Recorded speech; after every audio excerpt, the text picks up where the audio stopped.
ಅಣ್ಣ ಬಸವಣ್ಣ ಅವರಲ್ಲಿ ನನ್ನ ಭಕ್ತಿಪೂರ್ವಕವಾದಂಥ ನಮನಗಳನ್ನ ಸಲ್ಲಿಸಿ ಈ ಭಾಗದ ನಡೆದಾಡುವ ದೇವರಾಗಿ ಶಿಕ್ಷಣ ಮತ್ತು ದಾಸವನ್ನ ಕಲ್ಪಿಸಿದಂತ ಲಿಂಗೈಕ್ಯ ಸಿದ್ಧಗಂಗೆಯ ಶ್ರೀ ಶಿವಕುಮಾರ ಮಹಾಸ್ವಾಮೀಜಿಗಳ ರಲ್ಲಿ ಕೂಡ ನನ್ನ ಭಕ್ತಿಪೂರ್ವಕ ನಮನಗಳನ್ನು ಸಲ್ಲಿಸಿ ಸುಕ್ಷೇತ್ರ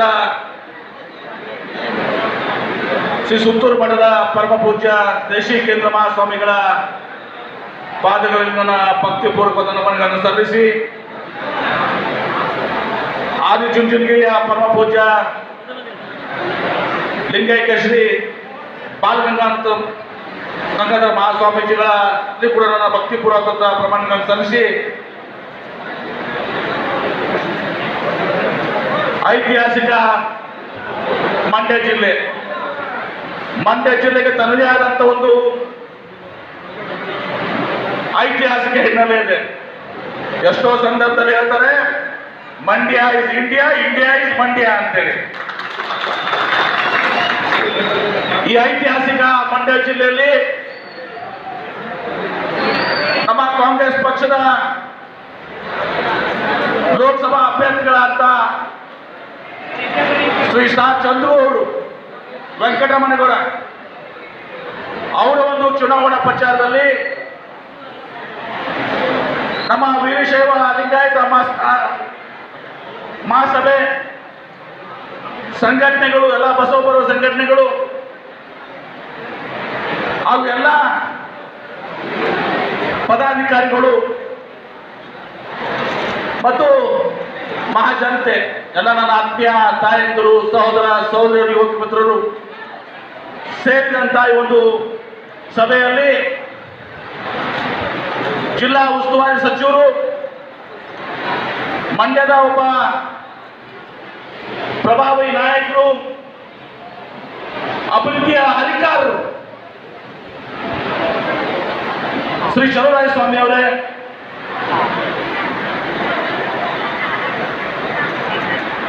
ಮಂಡ್ಯದ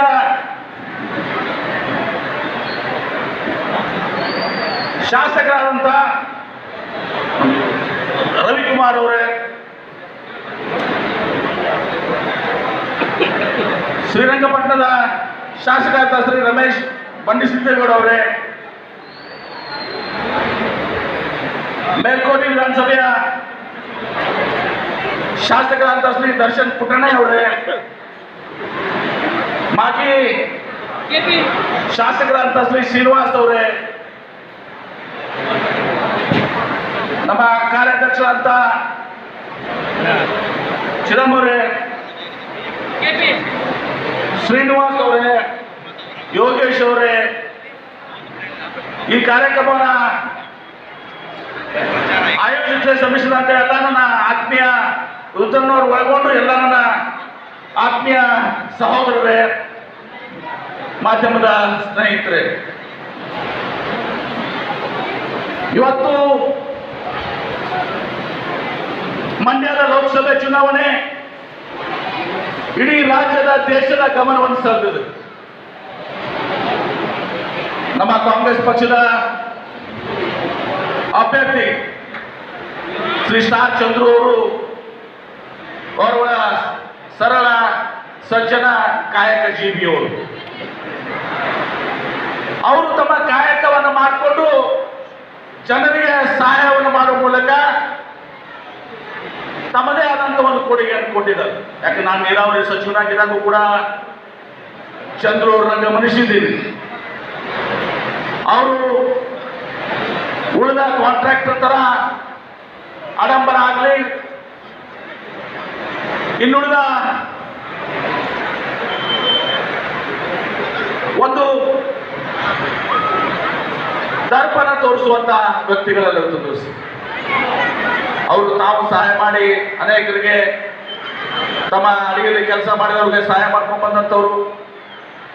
ಅವರಿಗೆ ಇಲ್ಲಿ ಎಲ್ಲ ಕಾಂಗ್ರೆಸ್ ಪಕ್ಷದ ನಾಯಕರು, ಸಿದ್ದರಾಮಯ್ಯನವರು ನಮ್ಮ ಮುಖ್ಯಮಂತ್ರಿಗಳು, ಡಿ ಕೆ ಶಿವಕುಮಾರ್ ಅವರು ನಮ್ಮ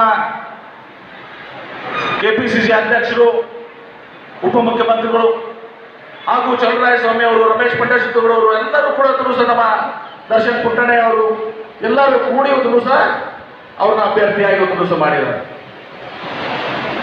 ಇನ್ನೊಂದು ಕಡೆ ಜನತಾ ದಳದಿಂದ ಮಾಜಿ ಮುಖ್ಯಮಂತ್ರಿಗಳಾದ ಶ್ರೀ ಎಸ್ ಡಿ ಕುಮಾರಸ್ವಾಮಿ ಅವರು ನಿಂತಿದ್ದಾರೆ. ತಮ್ಗೆ ಗೊತ್ತಿದೆ, ವೀರಶೈವ ಲಿಂಗಾಯತ ಸಮಾಜ ನಮ್ಮ ಮಠಗಳ ಒಂದು ಕೊಡುಗೆ, ನಮ್ಮಲ್ಲಿರುವಂತಹ ಕಾಯಕ ಮತ್ತು ದಾಸೋಹ ತತ್ವದಲ್ಲಿ ನಾವು ಯಾವಾಗಲೂ ಕೂಡ ಇವನಾರವ ಇವ ನಮ್ಮ ಮನೆ ಮಗ ಅನಿಸ್ತಾರೆ ಅಂತೇಳಿ ಎಲ್ಲರ ಜೊತೆ ನಾವು ಕೂಡ್ಕೊಂಡು ಬಾಳಿರುತ್ತವ್ರು. ಚಲುವರಾಯಸ್ವಾಮಿ ಅವರು ಅದಕ್ಕೆ ಅದೇ ಒಂದು ತತ್ವ ಸಿದ್ಧಾಂತದಲ್ಲಿ, ಯಾಕಂದ್ರೆ ಅವರು ಸಿದ್ಧಗಂಗಾ ಮಠದಲ್ಲಿ ಶಿಕ್ಷಣವನ್ನು ಪಡೆದುಕೊಂಡಿದ್ದಾರೆ. ಅದೇ ತತ್ವದ ಮೇಲೆ ಇವತ್ತು ಸಹ ಇದೆಲ್ಲ ಕೂಡ ಲಿಂಗಾಯತ ಸಮುದಾಯದ ವೀರಶೈವ ಸಮಾಜದ ಎಲ್ಲರೂ ಕೂಡ ಹೇಳ್ತಿದ್ರು, ಚಲುವರಾಯಸ್ವಾಮಿ ಅವರು ನಮ್ಮನ್ನ ತಮ್ಮ ಸಮಾಜದ ವ್ಯಕ್ತಿಗಳಂತ ಹೇಳಿದ್ರು ನಮ್ಮನ್ನ ಗುರುತಿಸಿ ನಮಗೆ ಅವರು ಸಹಾಯ ಸಹಕಾರವನ್ನು ಮಾಡ್ತಿದ್ದಾರೆ. ಅಷ್ಟೊಂದು ಪ್ರೀತಿ ವಿಶ್ವಾಸವನ್ನು ನಮ್ಮ ತಮ್ಮೆಲ್ಲ ತೋರಿಸಿದ್ದಾರೆ ಅಂತ ನಾನು ಗಮನಿಸಿದ್ದೀನಿ. ನಾನು 2013ರಿಂದ 2018ರವರೆಗೆ ಬೃಹತ್ ನೀರಾವರಿ ಸಚಿವರಾಗಿದೆ. ಇವತ್ತು ಕಾವೇರಿ ವಿಷಯ ಬಂದಾಗ ಇವತ್ತು ಬಹಳಷ್ಟು ಜನ ಇವತ್ತು ಸಹ ಅದರ ಒಂದು ಲಾಭವನ್ನ ಅದರಿಂದ ತಮ್ಮ ಹೆಸರನ್ನು ಮಾಡ್ಕೊಳ್ಳಕ್ಕೆ ಪ್ರಯತ್ನ ಮಾಡ್ತಾರೆ. ಆದ್ರೆ ಇವತ್ತು ಹೇಳಬೇಕಾಗ್ತದೆ, 2013ರಿಂದ 2018 ಏನು ಸಿದ್ದರಾಮಯ್ಯ ಅವರು ಮುಖ್ಯಮಂತ್ರಿ ಆಗಿದ್ದು, ನಾನು ಬೃಹತ್ ನೀರಾವರಿ ಸಚಿವನಾಗಿದ್ದೆ. ಇವತ್ತು ನಿಮ್ಮ CDC ನಾಲೆ ಆಗಲಿ, ನಿಮ್ಮ ವಿಶ್ವೇಶ್ವರ ನಾಲೆ ಆಗಲಿ, ಎಲ್ಲವಕ್ಕೂ ಕೂಡ ನಾವು ಸುಮಾರು ಇಲ್ಲೆಲ್ಲ ನನ್ನ ಅವಧಿಯಲ್ಲಿ ಹಣ ಕೊಟ್ಟು ಸಹ ಆಧುನೀಕರಣವನ್ನು ಪ್ರಾರಂಭ ಮಾಡಿದ್ವಿ. ಸಿ ನಾಲೆ ಅಷ್ಟೇ ಅಲ್ಲ, ಒಂದು ಕಾವೇರಿ ಜಡ್ಜ್ಮೆಂಟ್ ಏನು ಬಂತು, ಕಾವೇರಿ ತೀರ್ಪು ಏನು ಬಂತು 2017ರಲ್ಲಿ. ಆ ತೀರ್ಪು ಬಂದಂತ ಸಂದರ್ಭದಲ್ಲಿ ಇಡೀ ರಾಜ್ಯಾಧ್ಯಕ್ಷಕ್ಕೆ ಗೊತ್ತಿದೆ, 1 ತಿಂಗಳು ನಾನು ದೆಹಲಿಯಲ್ಲಿ ಕುತ್ಕೊಂಡು ನಮ್ಮ ಕಾನೂನು ತಜ್ಞರಾದಂತ ಒಂದು ನಾರಿಮನ್ ಅವರ ಮನೆಯಲ್ಲಿ ಕುತ್ಕೊಂಡು ನಾವು ನಮ್ಮದೇ ಆದಂತ ಎಲ್ಲ ಬಲವಾದ ವಾದವನ್ನು ಮಂಡಿಸಿ ಏನು ಒಂದು ಸಂದರ್ಭ ಬಂತು. ಆ ಕೆಲವೊಂದು ವ್ಯಕ್ತಿಗಳು ಇವರೆಲ್ಲರೂ ಕೂಡ ನಾರಿಮನ್ ಅವರನ್ನ ಟೀಕೆ ಮಾಡಿದ್ರು. ಅವ್ರಿಗೆ ಇಷ್ಟೆಲ್ಲ ನಾವು ಫೀಯನ್ನ ಕೊಡಬೇಕಾಗ್ತದಂತೇಳಿ ಅವರು ನಮ್ಮ ಚಲುವರಾಯಸ್ವಾಮಿ ಅವರ ಅವ್ರು ನಮ್ಮ ಕೇಸೇ ಬೇಡ ಅಂತ ಬಿಟ್ಟು ಹೋಗಿದ್ರು. ಕಡೆ ದಿವಸ ಹಿಂದಿನ ದಿವಸ ನಾನು ಹೋಗಿ ನಮ್ಮ ರಾಜ್ಯದ ಜನತೆಯ ಸಲುವಾಗಿ, ಕಾವೇರಿಯ ಎಲ್ಲ ನಮ್ಮ ತಾಯಂದಿರ ಸಲುವಾಗಿ, ಹಿರಿಯರ ಸಲುವಾಗಿ ಅವ್ರಿಗೆ ಹೋಗಿ ನಾನು ಮನವೊಲಿಸಿ ಅವ್ರ ಪಾದವನ್ನು ಮುಟ್ಟಿ ದಯವಿಟ್ಟು ನೀವು ಬರಬೇಕು, ಅವ್ರು ಮಾತನಾಡಿದ್ರೆ ನೀವು ಮಾಡ್ಕೊಳ್ಬಾರ್ದು, 25 ವರ್ಷ ನೀವು ನಮ್ಮ ಕಾವೇರಿ ಸಲುವಾಗಿ ನಾವು ಹೋರಾಟ ಮಾಡಿದ್ದೀರಿ, ಬರಬೇಕು ಅಂತ ಹೇಳಿದ್ರು ಸಹ ಕರ್ಕೊಂಡ್ಬಂದು ನಾವು ಸುಪ್ರೀಂ ಕೋರ್ಟ್ನಲ್ಲಿ ಇವತ್ತು ಏನು ಬೆಳಗುಂದೂರು ಮಾಪನದಲ್ಲಿ ಬೆಳಗುಂದೂರು ಸ್ಟೇಷನ್ ನಾವು ಏನಾಗಬೇಕಾಗಿತ್ತು, ಮೊದಲು 192 TMC ನೀಡಬೇಕಾಗಿತ್ತು. ಅದನ್ನ ಕಡಿತಗೊಳಿಸಿ ಇವತ್ತು 177.25 TMC ಅಂದ್ರೆ 14.5 TMC ಅಲ್ಲ ನಮ್ಮ ರಾಜ್ಯಕ್ಕೆ ಹೆಚ್ಚಾಯಿತು. ತಮಿಳುನಾಡಿಗೆ ಕಡಿಮೆ ಆಯಿತು. ಅದು ಮಾಡಿದ್ದು ನಮ್ಮ ಅವಧಿಯಲ್ಲಿ ನಾನು ನೀರಾವರಿ ಮಂತ್ರಿಯಾಗಿ ನಮ್ಮ ಮುಖ್ಯಮಂತ್ರಿ ಸಿದ್ದರಾಮಯ್ಯನವರು. ಇದು ನಮ್ಮ ಕೊಡುಗೆ. ಬೆಂಗಳೂರಿಗೆ ಕುಡಿಯುವ ನೀರಿನ ಸಲುವಾಗಿ ಬಂದಾಗ ನಾವು ಬಹಳಷ್ಟು ವಿರೋಧ ಬಂತು. ಅವಾಗ ಹಿಂದೆ ತೆಲುಗುಗಂಗಾ ಪ್ರಾಜೆಕ್ಟ್ ಅಲ್ಲಿ ಕರ್ನಾಟಕ, ಆಂಧ್ರ ಪ್ರದೇಶ ಮತ್ತು ಮಹಾರಾಷ್ಟ್ರ 5 TMC ತರ 15 TMC ನೀರನ್ನು ಕೊಟ್ಟಿದ್ದೀವಿ. ನಮಗೆ ಇವತ್ತು ವಿರೋಧ ಮಾತಾಡಿದಾಗ ಮದ್ರಾಸ್ ಕುಡಿ ನೀರು ಕೊಟ್ಟಾಗ ಅವಾಗ ನಮಗೆ 4.575 TMC ಇಂಟು 5 ಟೈಮ್ಸ್ ಅಂತಾರೆ. ಅದಕ್ಕೆ ಕನ್ಸಂಪ್ಟಿವ್ ಗ್ರಾಮ್ ಕನ್ಸಂಪ್ಟಿವ್ ನಮಗೆ ಸುಮಾರು 25ರಿಂದ 30 TMC ಇವತ್ತು ಸಹ ಬೆಂಗಳೂರಿಗೆ ಕುಡಿಯುವ ನೀರು ಸಿಕ್ಕಿದ್ದು ಇವತ್ತು ನಮ್ಮ ಅವಧಿಯಲ್ಲಿ ನಾನು ನೀರಾವರಿ ಮಂತ್ರಿಯಾಗಿ, ಸಿದ್ದರಾಮಯ್ಯನವರು ಮುಖ್ಯಮಂತ್ರಿಯಾಗಿ. ಅದರಿಂದ ಇವತ್ತು ಮೇಕೆದಾಟಿಗೆ ನಮಗೆ ಶಕ್ತಿ ಬಂದಿದೆ. ಈ 14.5 TMC ಒಂದು ಈ ಕಡೆ ಬೆಂಗಳೂರು ಕುಡಿ ನೀರು ಸೇರಿ ಮತ್ತು ವ್ಯರ್ಥವಾಗಿ ಹರಿದು ಹೋಗುವಂತ ನಮಗೆ ಸಿಕ್ಕಿದೆ ಒಂದು ದಿವಸ.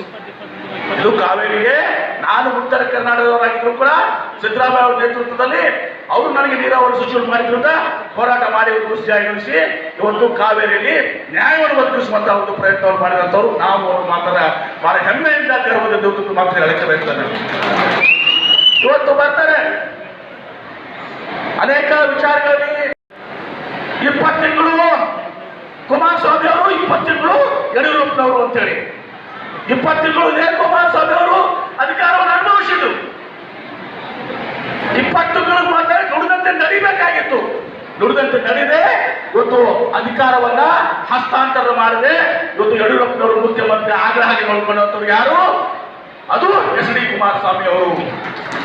ಇವತ್ತು ವೀರಶೈವ ಲಿಂಗಾಯತರು ಅರ್ಥ ಮಾಡ್ಕೋಬೇಕು.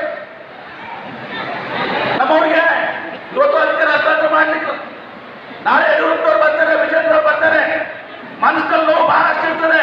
ಅದು ಕೂಡ ಸುಮ್ಮನೆ ಬಂದು ಪಕ್ಷ ಅಂತ ತಿಳ್ಕೊಂಡು ಅವರ ಒಂದು ಇವತ್ತೇನು ಅನೈತಿಕ ತಿಳ್ಕೊಂಡು ತಮ್ಮ ಮತವನ್ನು ಕೇಳ್ತಾರೆ. ಅದಕ್ಕೆ ಮಾರ ಹೋಗಬೇಡ. ಬಿಜೆಪಿ ಅವರಾಗ್ಲಿ ಯಡಿಯೂರಪ್ಪನವರು ಎರಡು ಬಾರಿ ಇವತ್ತು ಅವ್ರನ್ನ ಮುಖ್ಯಮಂತ್ರಿ ಮಾಡಲಿಲ್ಲ, ಅವ್ರನ್ನ ಕೆಳಗಿಳಿಸಿದ್ರು. ಈಗ ವಿಜೇಂದ್ರ ಅವ್ರನ್ನ ಬಿಜೆಪಿ ಅಧ್ಯಕ್ಷ ಮಾಡಿದ್ದಾರೆ. ಯಾಕೆ ಮಾಡಿದ್ದಾರೆ ಅಂದ್ರೆ ಮೊನ್ನೆ ಅಸೆಂಬ್ಲಿ ಚುನಾವಣೆಯಲ್ಲಿ ಹೀನಾಯವಾದಂತಹ ಸೋಲನ್ನು ಅನುಭವಿಸಿದ್ದಾರೆ. ಇವತ್ತು ಲಿಂಗಾಯತರ ಮತ ಬೇಕು ಅಂತ ತಿಳ್ಕೊಂಡು ಯಡಿಯೂರಪ್ಪನವ್ರ ಸಲುವಾಗಿ ವಿಜೇಂದ್ರ ಅವ್ರನ್ನ ಇವತ್ತು ಬಿಜೆಪಿ ಅಧ್ಯಕ್ಷ ಮಾಡಿದ್ದಾರೆ. ಆಮೇಲೆ ಪ್ರಹ್ಲಾದ್ ಜೋಶಿ ಅವರು ಹೇಳಿಬಿಟ್ಟಾರೆ ಈಗಾಗಲೇ ಕೇಂದ್ರ ಸಚಿವರು, ವಿಜೇಂದ್ರ ಅವರು ಕೇವಲ 3 ವರ್ಷ ಮಾತ್ರ ರಾಜ್ಯಾಧ್ಯಕ್ಷರು ಅಂದ್ರೆ ಪಾರ್ಲಿಮೆಂಟ್ ಚುನಾವಣೆಗೆ 3 ವರ್ಷ ನಂತರ ಅಂದ್ರೆ ಅಸೆಂಬ್ಲಿ ಚುನಾವಣೆಯಲ್ಲಿ ವಿಜೇಂದ್ರ ಅವರು ಅಧ್ಯಕ್ಷ ಆಗುವುದಿಲ್ಲ.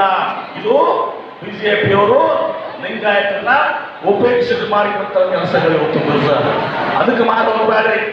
ವಿಜೇಂದ್ರ ಅವರು ಬಂದು ಭಾಷಣ ಮಾಡಿದ್ರು ಕೂಡ ಅವ್ರಿಗೆಲ್ಲ ಒಳಗೆ ನೋವು ಗೊತ್ತಿದೆ, ಯಡಿಯೂರಪ್ಪನವ್ರಿಗೂ ನೋವು ಗೊತ್ತಿದೆ.